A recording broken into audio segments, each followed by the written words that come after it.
Morning children.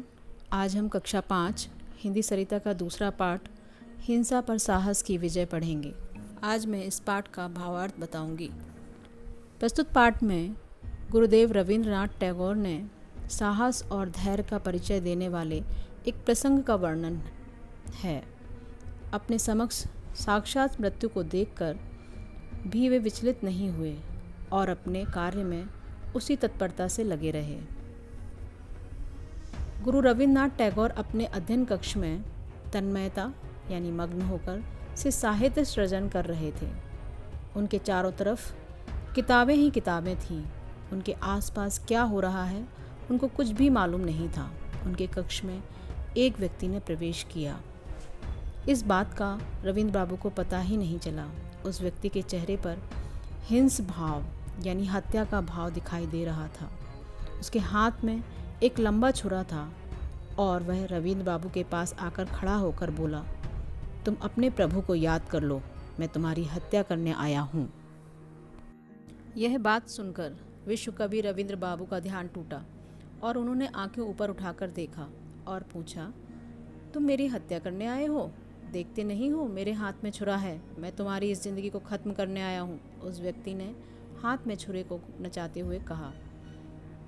वह व्यक्ति किसी विरोधी के कहने पर और लालच देने पर संसार की इस महान दौलत को ख़त्म करने के लिए आया था, ताकि सूरज का अस्त हो जाए और जुगनुओं को चमकने का मौका मिले।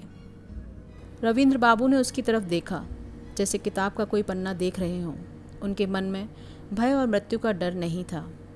बहुत ही मधुर स्वर में उन्होंने कहा, तो ठीक है, तुम जरा जल्दी आ गए हो, पहले मुझे यह कविता पूरी करने दो, तब तक तुम आराम से बैठो।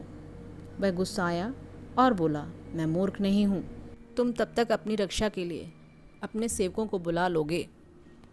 रविंद्र बाबू हंसने लगे। उनकी हंसी शांत और निश्चल थी। फिर थोड़ा रुककर उन्होंने कहा, गलत समझे हो मित्र, आधी रात बीत चुकी है, इस समय सभी लोग सो चुके हैं। जरा सोचो, इस समय कौन मेरे पास आएगा? फिर उन्होंने कहा, तुम्हें मुझे मारने के लिए भेजा गया है। मैं नहीं चाहता कि तुम असफल होकर लौटो। मुझे मृत्यु का डर नहीं है, परंतु समस्या यह है, मेरी यह रचना अधूरी पड़ी हुई है। तुम इस समय साक्षात काल बने हो।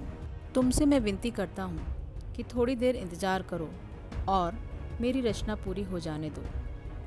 विश्व कवि उसे बिना डरे समझा रहे थे, परंतु वह व्यक्ति समझ रहा था कि रविंद्र बाबू अपनी मृत्यु से डर रहे हैं।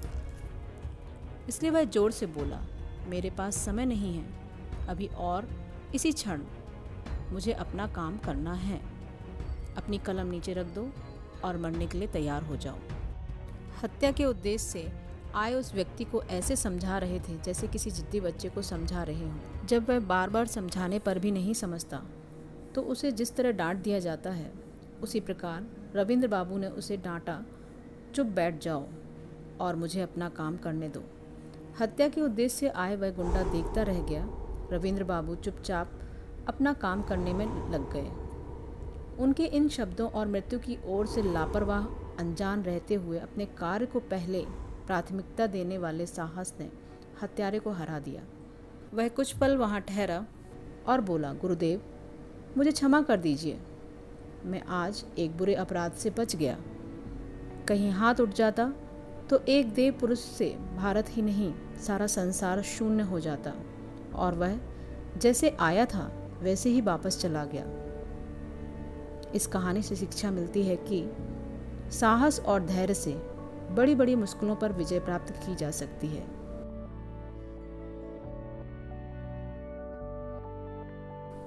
इसी के साथ आज का पाठ समाप्त होता है। इस पाठ को पुनः दोहराएं।